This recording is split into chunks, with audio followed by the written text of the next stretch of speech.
इनका गांव विजयपुरा पोस्ट भगवंत नगर जिला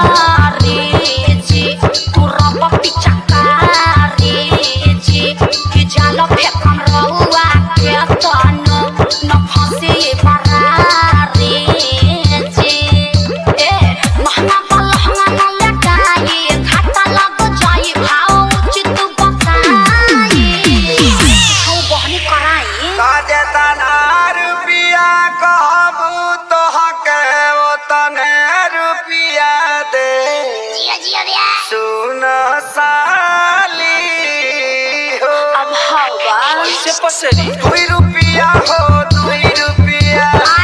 2 रुपया हो 2 रुपया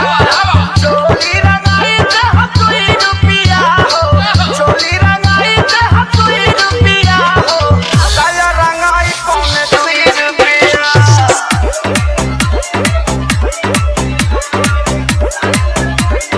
आया विवेक जी तनी बेंजू पेरी तो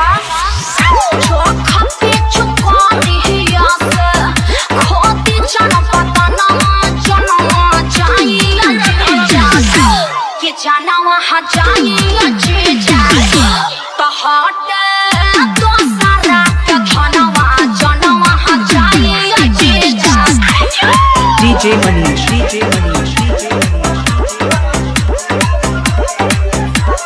कमॉन oh yes हाय रे टके जवानी हजेजो अतना मोलाई करवाए हजारा 2000 तक पूछाओ नई के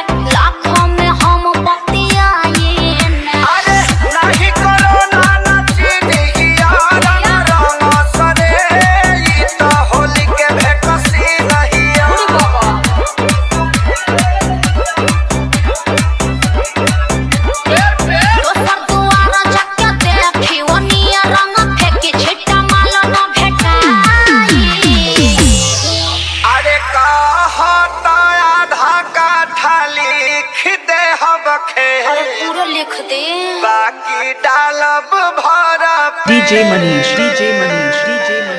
आरी खेत बेचवा बनबो का ब्यास तो तहार का जाता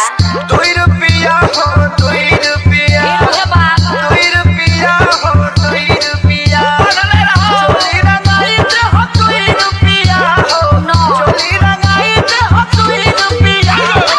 काया रंगाई पौने 2 रुपया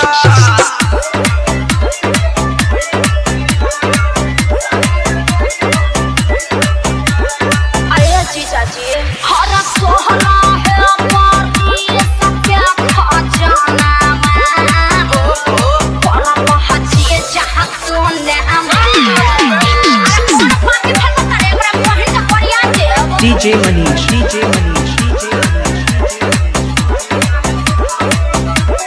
अरे पंदर के साथ का हो बिना सिक्के ताड़ी सुन ले बानी बिगा राव रजत जोताला जी बजट पूछाऊ बढ़ाई जीजा तबे रंगाई उच्च खाला जी खाली पैसा तू पहिले बारू सुन साली हमारा अभिले ना कुछ रंगवैले बारू घेरा खइबा लोग अखिलेश खेसारी न बोलाई आकाश श्याम के बोलाई रंगाई लगा मजा दियो अरे जुगु जुगु जिया साली लाख बारी आहोली खेले गइलू सी आये जीजा जी खूब जियत रही अपने ढारत रही अपने पियत रही हार के पी है 10 टकियावा दी ना बाल्टन के आओ अब 2 रुपया होते हम 2 रुपया 2 रुपया होते हम 2 रुपया होते ये जो चोली रंगाई के हम 2 रुपया चोली रंगाई के हम 2 रुपया काया रंगाई पौने 2 रुपया फेमस रे अपना बहिनिया को फेमस डीजे मनीष